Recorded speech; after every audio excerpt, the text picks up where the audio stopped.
के शुक्र के बारे में, यानी जिसकी जन्मपत्री में 12th हाउस में, द्वादश भाव में शुक्र बैठे हैं, उनके जीवन में क्या उथल पुथल मचाते हैं। अब ये मत सोचिएगा कि अगर मैंने उथल पुथल बोल दिया है तो सही में बहुत भागा दौड़ी करेंगे, लेकिन एक बात तो है दर्शकों, 12वां घर जो होता है वो व्यय स्थान होता है, यानी जिसे हम कहते हैं खर्च हो गया, खत्म हो गया, समाप्त हो गया। तो क्या शुक्र यहाँ पर बैठ के समाप्त हो गया? क्या शुक्र से संबंधित हमें फल नहीं मिलेंगे? क्या सही में हमारी भौतिक चीजें खराब हो जाएंगी या फिर उसमें हम कुछ कमाल कर देंगे?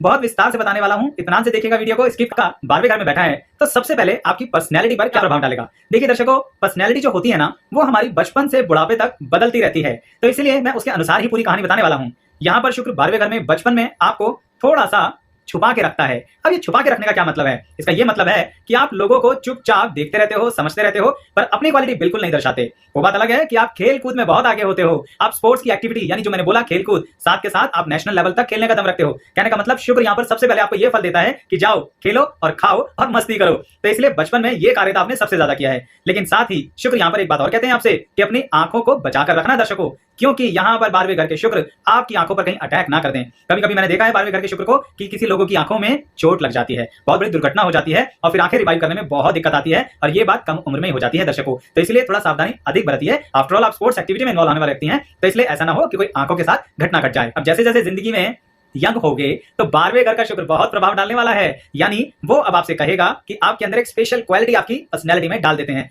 और वो क्वालिटी क्या है? किसी भी चीज को अच्छा बनाने की। मैंने बोला चीज, इंसान नहीं, यानी इंसानों के साथ आप डीलिंग कैसी भी करो, पर वस्तुओं के साथ डीलिंग बहुत अच्छी करते हो। आप अपनी चीजों को बहुत ही व्यवस्थित तरीके से रखते हो। कुछ लोग इतने अव्यवस्थित तरीके से दिखाते हैं, लेकिन होता वो भी व्यवस्थित है। कहने का तात्पर्य एक बात समझाता हूं दर्शकों, मान लीजिए जिसका शुक्र 12वें घर में है, आपने उसकी वार्डरोब यानी अलमारी खोल ली। जैसे ही आप उसकी वार्डरोब और अलमारी खोलेंगे, आपको लगेगा तूफान आ गया, इसके अंदर तो पता नहीं किस तरह से सामान रखा है, आप उसमें से एक रुमाल नहीं ढूंढ सकते। लेकिन उसी पर उस व्यक्ति को बुलाइए कि भाई तुम अपनी अलमारी में से ये सामान निकाल के दे दो। 12वें घर के शुक्र वाला व्यक्ति उस अव्यवस्थित अलमारी में से भी बड़े व्यवस्थित ढंग से सामान निकाल के दे देगा, थोड़ा सा सामान भी बाहर नहीं गिरेगा। आप समझ रहे हैं मेरी बात? 12वें घर का शुक्र आपको बड़ी छुपी हुई चीज बनाता है, यानी जिसे हम कहते हैं ना छुपे रुस्तम। यही तो रीजन है कि मैंने थंबनेल में भी ये लिखा है कि आप छुपे रुस्तम हैं। लेकिन और किस तरह से छुपे रुस्तम हैं, देखिए मैं आपको बताता हूं। जैसे जैसे आप जिंदगी में और आगे उम्र बढ़ती है तो आप पर एक और प्रभाव पड़ता है दर्शकों, वो ये है कि आप साफ सफाई के लिए सामाजिक तौर पर बहुत एक्टिव हो जाते हो। मतलब घर में चाहे कैसे भी पड़े रहो, पर अगर आपको पता लग जाए कि मेहमान आने वाले हैं, अरे भाई 10 मिनट के अंदर घर की रूपरेखा बदल दोगे। और तो और आपका अपना पर्सनल रूम है ना अगर, तो उसकी रूपरेखा बदल गई। यानी अगर 10 मिनट पहले किसी ने वो कमरा देखा तो वो कहेगा ये क्या था,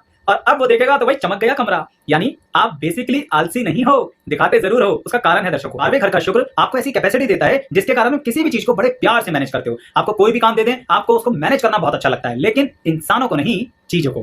काम की काबिलियत बहुत अच्छी है। एक पुरानी से पुरानी चीज भी अगर आपके हाथ में दे दें और आपसे कहें कि अब इसे नया बनाओ, तो आप कहेंगे नया कैसे? पर यहां पर 12वें घर का शुक्र वाला व्यक्ति नहीं पूछेगा नया कैसे, कुछ ना कुछ उसमें ऐसी जुगाड़ लगाएगा कि वो पुरानी से पुरानी चीज भी नई हो जाएगी। आप लोगों ने कई बार कुछ वीडियोस देखी होंगी, यूट्यूब पे भी देखी होंगी, कुछ ऐसे लोगों की क्वालिटी भी देखी होंगी जो आर्ट एंड क्राफ्ट के मास्टर होते हैं। आर्ट एंड क्राफ्ट के मास्टर खासकर उस तरह से जो पुरानी चीजों से नई चीजें बना डालते हैं या पुरानी वस्तुओं का बहुत बेहतरीन प्रयोग करते हैं। बिल्कुल ऐसे ही होते हैं 12वें घर के शुक्र वाले लोग। इसलिए कभी कभी अगर आप लोग कंस्ट्रक्शन लाइन में चले गए, अब देखिए कहां से आर्ट एंड क्राफ्ट और कहां से कंस्ट्रक्शन, 12वें घर का शुक्र कुछ भी नया करने के लिए आपको हमेशा प्रेरित करता रहता है। तो अगर आप कंस्ट्रक्शन लाइन में है, बहुत पुराना सा घर किसी आपके क्लाइंट ने लिया है, उस घर को कैसे व्यवस्थित करना है, छोटे से घर में भी बड़ी जगह कैसे बनानी है, ये काबिलियत है 12वें घर के शुक्र की। इसीलिए आप सबने एक चीज देखी होगी दर्शकों, जैसे मार्स पर जाने वाली एक मूवी है ना, मिशन मंगल, आप लोगों ने उसमें एक एग्जांपल देखा होगा कि छोटे से रॉकेट के अंदर इतनी बड़ी चीज फिट कैसे करें। ये काबिलियत देता है 12वें घर का शुक्र। यानी आपको साइंटिस्ट भी बना सकता है, पर आपकी क्रिएटिव सोच होनी चाहिए। अब आप चाहे एक गृहिणी हैं, या फिर एक व्यापारी हैं, या फिर एक जॉब करते हैं, या फिर आप किसी भी वर्ग में कार्य करते हैं, तो 12वें घर का शुक्र आपको देगा वो क्रिएटिविटी। लेकिन क्या कुछ कमी देता है? बिल्कुल देता है,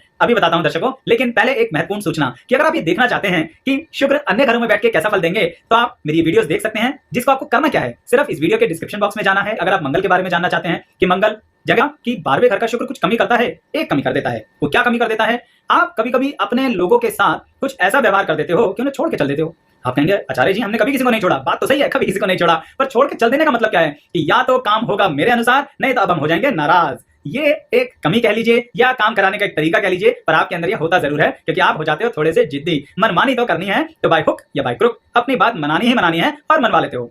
अच्छा, 12वें घर का शुक्र जब जिंदगी में आगे बढ़ता है ना, तो एजुकेशन और करियर के बारे में एक खास बात बताता हूं दर्शकों आपको। आप लोगों की एजुकेशन 100% 12वें घर के शुक्र पूरी कराते हैं, पर करियर के अंदर बड़ा ही डिफरेंट बिहेव करते हैं। कैसा बिहेव करते हैं?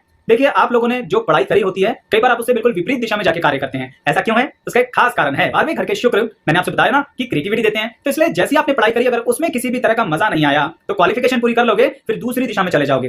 कभी कभी कुछ लोग ये प्रश्न करते हैं कि आचार्य जी, 12वें घर का शुक्र है तो क्या हम फिल्म इंडस्ट्री में चल जाएंगे, क्या हम म्यूजिक इंडस्ट्री में चल जाएंगे? मेरे दर्शकगण, 12वें घर का शुक्र आपको फिल्म इंडस्ट्री या मूवी इंडस्ट्री में शायद ना चलाए, पर किसी क्रिएटिविटी यानी जो पर्दे के पीछे रहते हैं ना लोग, उस कार्य में बहुत अच्छा चलाएगा। यानी एक ऐसा व्यक्ति जो सिनेमेटोग्राफ है, जो कैमरामैन है, जो डायरेक्टर है, जो म्यूजिशियन है, जो आर्ट एंड कल्चर की पहचान रखता है, इस फील्ड में आप चलेंगे। पर अगर बात फेस पे आने की करेंगे तो 12वें घर का शुक्र थोड़ा यहाँ कमी कर देता है। फेस पे आके आपको एज ए सेलिब्रिटी मेहनत ज्यादा करनी पड़ेगी, फल कम मिलेगा। लेकिन आप अपनी जो काबिलियत है वो बिहाइंड द सिस्टम चलाएंगे तो आपका नाम बहुत होगा। इसलिए जो लोग जानना चाहते हैं कि हम बॉलीवुड में सक्सेसफुल होंगे या नहीं, आप होंगे, पर फील्ड जरा सोच समझ के चुन लीजिएगा, क्योंकि 12वें घर का शुक्र प्रेरित तो करता है उस जगह ले जाने के लिए। अच्छा दर्शकों, अब एक रोचक बात बताता हूं, क्या 12वें घर का शुक्र आपसे इस समाज में कुछ गड़बड़ करवाएगा? देखिए, गड़बड़ करवाने के लिए एक बात सीधी सीधी बताता हूं आपको, वो ये है, आप परंपराओं को तोड़कर आगे निकल जाते हो। आपका जीवन, आपकी जीवन शैली, आपका सोचने का ढंग एक ऐसा है कि जिस परंपरा में आप पैदा हुए हैं, जिस परिवार में आप पैदा हुए हैं, जिस समाज में आप पैदा हुए हैं, उससे 10 कदम आगे सोचते हो। इसलिए समाज के लोग आपके थॉट प्रोसेस को समझ नहीं पाते। इसलिए जो आप क्रिएटिविटी करते हैं वो उनके पल्ले पड़ती नहीं है।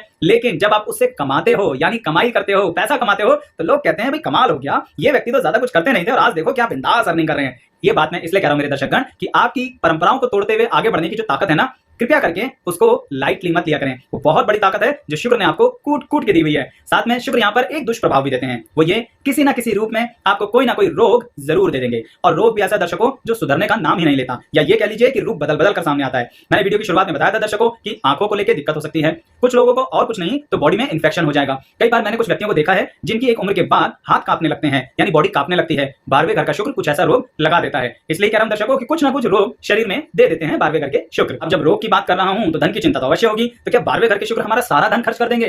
दर्शकगण, यहाँ है कमाल की बात।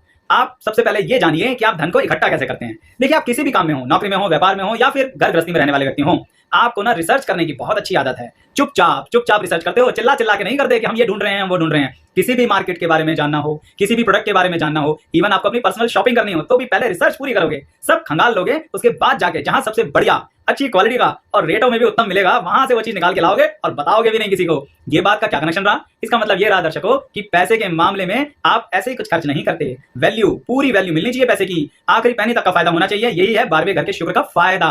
बिल्कुल मत समझिए कि आपका नुकसान कराएगा। लेकिन एक खास बात है दर्शकों, यहाँ पर अगर अपने पे पैसा खर्च करोगे बहुत फायदा है, और अगर आपने अपने दोस्तों पर पैसा खर्च करा, यानी उड़ाया, यानी थोड़ी सी अय्याशी हो गई या कुछ शो ऑफ हो गई, तो 12वें घर का शुक्र हो जाता है बला का नाराज। फिर आपके भरे खजाने भी खाली कर देगा। कंगाल ना बना दे तो देख लीजिएगा दर्शकों। ये बात मैं इसलिए कह रहा हूं, चाहे सावधानी ही समझ लीजिए कि पैसा जो 12वें घर का शुक्र आपको दे रहा है वो आपके लिए है, आपके परिवार के लिए है, आपके दोस्तों यारों के लिए नहीं है, आपकी मस्ती के लिए नहीं है। तो अपने पर खर्च करो, परिवार के साथ मिलकर खर्च करो, कोई दिक्कत नहीं तो शुक्र का ऐसा विपरीत सिस्टम आप यहीं देखेंगे। जबकि काल पुरुष कुंडली के अनुसार सोचिए कि यहां पर 12वें घर के शुक्र हैं क्या, उच्च के हैं, पर फिर भी वो ऐसा विपरीत अवस्था आपके कर्म अनुसार कर देते हैं। इसलिए धन का जो आप बेसिकली इस्तेमाल करते हैं ना, रिसर्च करके बिल्कुल वैसे इस्तेमाल किया करो, फिर आपको दिक्कत नहीं आएगी और रोग में भी आपको धन की कमी नहीं होगी। लेकिन ध्यान रखना दर्शकों, जो मैंने बोला कि किसी भी तरह से नशे की आदत मत डालना। 12वें घर का शुक्र नहीं तो बिल्कुल बर्बाद कर देता है और फिर वो नशा छूटता भी नहीं है। अब दो बहुत महत्वपूर्ण बातें दर्शकों, एक आपके बारे में और एक आपके जीवन साथी के बारे में। देखिए भाई, 12वें घर में और शुक्र बैठा हो और जीवन साथी के बारे में बात ना हो, ये नहीं हो सकती। पहले आपके बारे में बात करते हैं, वो ये कि आप स्वयं पर इतना कॉन्फिडेंस, इतना नॉलेज होने के बावजूद भी डाउट करते रहते हो, शंकाएं करते रहते हो। उसका कनेक्शन है एक चीज से, और वो कनेक्शन है जीवन साथी। 12वें घर के शुक्र को मैंने दो एक्सट्रीम लेवल पर देखा है दर्शकों। कई बार मैंने देखा है कि 12वें घर में शुक्र होने के कारण लोग वैवाहिक जीवन बिताते ही नहीं है, या तो शादी ही नहीं करते हैं, अकेले जीवन बिताना पसंद करते हैं, या फिर अगर जीवन साथी जब मिल गया तो अब सब कुछ किसके अनुसार होगा? अपने लाइफ पार्टनर के अनुसार। यानी वो होता है ना कि तुम दिन को अगर रात कहो तो हम रात कहेंगे, कुछ ये काबिलियत है आपके अंदर। इसलिए कह रहा हूं दर्शकों कि 12वें घर के शुक्र आपको एक काबिलियत देते हैं कि आप जीवन साथी के अनुसार पूरा फोल्ड हो जाते हैं, और जब पूरा फोल्ड हो जाते हैं तो इसी कारण कभी कभी अपनी क्वालिटीज होने के बावजूद भी शंकाएं करते हैं। तो क्या हमारे वैवाहिक जीवन को खराब करता है? नहीं, खराब नहीं करता दर्शकों। 12वें घर का शुक्र एक तरफ क्लियर कर देता है कि शादी करना है, सुखी से रहना है, तो मैं अपने जीवन साथी के अनुसार रहूंगा या रहूंगी, या फिर हम शादी करेंगे ही नहीं। तो ये क्लैरिटी आपके मन में पहले दिन से होती है, और इसी कारण 12वें घर के शुक्र के साथ मैंने देखा है कि आप अपने संबंध अच्छे बना लेते हैं। ठीक है ना दर्शकों? तो यही वो महत्वपूर्ण बात थी जो मैंने आपसे डिस्कस करी। अब 12वें घर के शुक्र के बारे में एक आखिरी बात बताता हूं और फिर वाणी को विराम देता हूं। वो ये कि आप अपनी सेहत को लेकर कभी कभी बहुत ज्यादा वहम पाल लेते हो। मैंने बोला बिल्कुल बोला इस वीडियो में दर्शकों कि रोग होता है, और कई बार बहुत परेशान करने वाले इन्फेक्शियस रोग भी हो जाते हैं बॉडी के अंदर। पर उसके कारण ना आप हर पल ये सोचते रहते हो, मुझे ये रोग तो नहीं हो गया, मुझे वो रोग तो नहीं हो गया। एक चम्मच भी कुछ एक्स्ट्रा खा लिया तो हर पल सोचते हो, अरे चक्कर आ रहे हैं, जरूर कुछ हो रहा है। दर्शकों, ये 12वें घर के शुक्र का कमाल है जो आपके अंदर एक डाउट क्रिएट कर देता है अपने शरीर को लेके। रोग है, जरूर है बॉडी में, लेकिन हर पल ऐसा सोच के अपनी जिंदगी को जरा परेशान मत कीजिए। वो बात अलग है कि आप इतना परेशान खाने पीने में करते भी नहीं है, पूरे चटकारे लेके खाते हैं, पर फिर भी एक डर हर पल लगा रहता है जो आपके स्वाद में कुछ कमी कर देता है। तो मेरा तो परामर्श यही है दर्शकों कि छुपाकर कोई बीमारी 12वें घर का शुक्र आपको नहीं देगा। बीमारी होगी तो उभर आएगी, सामने आ जाएगी, साइलेंट डिजीज नहीं होगी, चुपचाप कोई बीमारी नहीं बढ़ेगी। तो इसीलिए जब टेस्ट होंगे तो बीमारी सामने आ जाएगी। उसके लिए मन के अंदर हर पल डाउट मत रखिए दर्शकों। आपको मेरी वीडियो कैसी लगी बताइएगा जरूर कमेंट